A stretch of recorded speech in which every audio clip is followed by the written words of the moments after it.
The Bible says in Genesis that Joseph had a dream and his brothers hated him even more.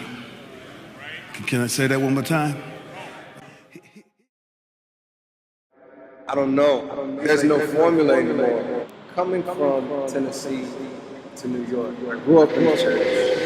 I grew up in the church all the way. The idea of like going to church, that safe environment, that safe place, different thing at home, in your own home.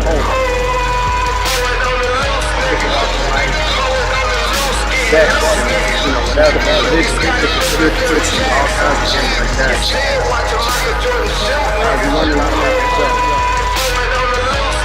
And it's called Don't Tell My Pastors because whenever you're in your church home and you're in your regular home, you're sheltered. You're sheltered a lot.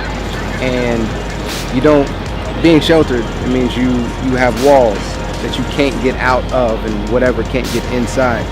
So whenever you go out into the world, you experience different things. And I can say that now I'm the best version of myself that I've ever been. And this journey, I love it. I love the fact that I've seen my beautiful, I've seen my ugly, I've seen the sexy part of me, I've seen the unsexy parts of me. I have let loose, I have been afraid, I've been scared, I've been everything.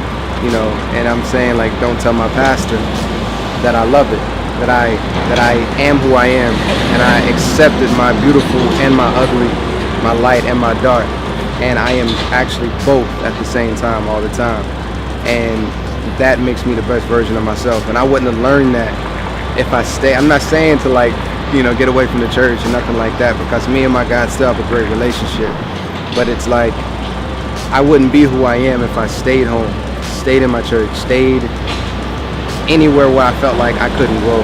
You know what I'm saying? So don't tell my pastor. Being in my life is a journey.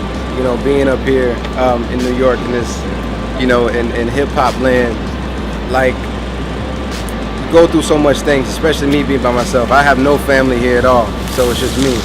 So the time that I made this album to the time that I finished this album, I was in complete transition from where I was living to my job situation and everything. I mean, I was living on my homeboy's couch and all of that, so, and I was in that rut, this whole thing. So what inspired the project was me having to just express myself in any sort of way. So I do art, I paint and I draw and all that stuff.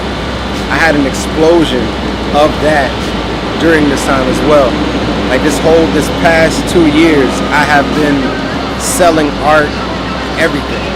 And in the same token, this form of expression in my music, as far as making beats, I produced 70% of this album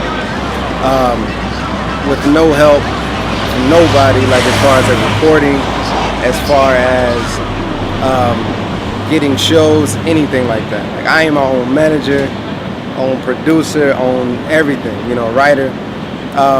But what inspired is because it had to come out, or I was really going to self-destruct. So what I wanted to do was be honest, exactly where I was at. I'm talking about from my anger, from my frustrations to sexiness, to all of that stuff, you know what I'm saying? So yeah.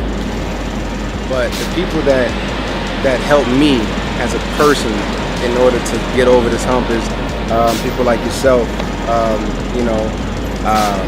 I forgot, I don't know, Nightbird Slim, aka JustDoIt. But people like Charlie Cat, she definitely inspired me. She designed the clothes. Shout out to the Velvet Cigarette.